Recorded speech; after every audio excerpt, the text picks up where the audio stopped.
Muceceke classe muceceke. Uno munsi tugiye kwakira umunyeshuri mushya.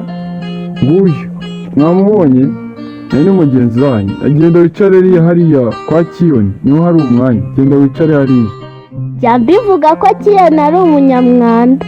Dore agiye kwicarana n'umukobwa. Ndareba ukuntu azajya agira isuku. Rero akobwa keza ngomba gukoresha uko nshoboye kose kakankunda.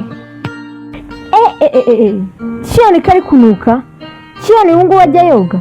Mbega umuhungu uri gutuma amasazi rwose mumunkize njye ntabwo nashobora kwicarana nawe. Agakobwa ntukase indunuka ko ngiye mpumura. Nenda humura rwose. Iyo n'umukobwa sinzi umukobwa mwanzaniye sinzi ndi kumva yiyemeje.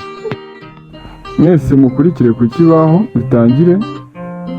Mana yanjye gasamunyiga kangura umuntu akanguke twige. Hey prof Dimas bari kumbeshyera.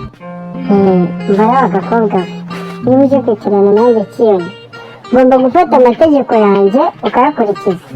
Ugomba kuzajya umupeza ugakora homework ebyiri ukanzanira iyanjye ukanyandikira note ukanzanira bike n'amakayi ukayacyura.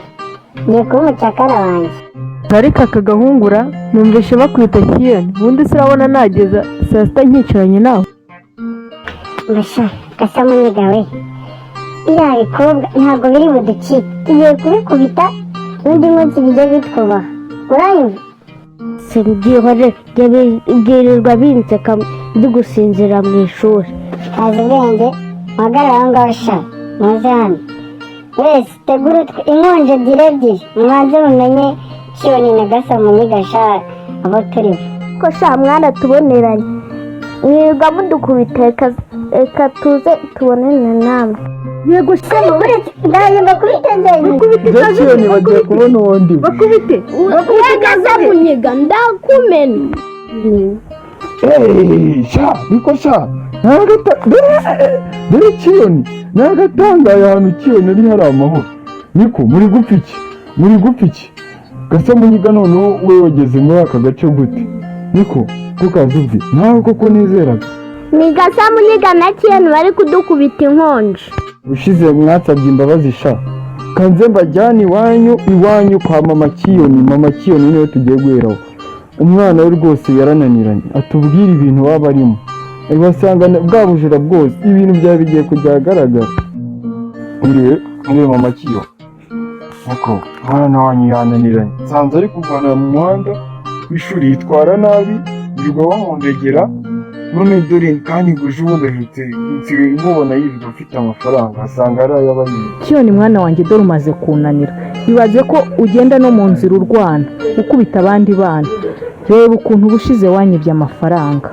None no ku ishuri utangiye kujya ugenda urwana na bagenzi bawe. Ikintu ngiye kugukorera ni uko ejo nzakujyana ku ishuri nkagukubitira imbere y'abanyeshuri bose n'abarimu bose bakakubona ku buryo ibi bintu ugomba kubicikaho ntazumva ko wongeye kurwana n'umunsi warimo. Urumva? Mama rwose nkanje umwana wawe Kiyoni musabye imbabazi rwose kubw'urugomo rwanjye n'imico mibi. Mama rwose nakubereye umwana mubi. Nagira ngo rwose nisubireho ntangiye njye ku ishuri ujye unankarabya abandi bana be kunseka ngo sinoga ngo singira gute kandi ngiye kukubera umwana mwiza rwose. Mama rwose ngirira icyizere wongere mbere umubyeyi rwose.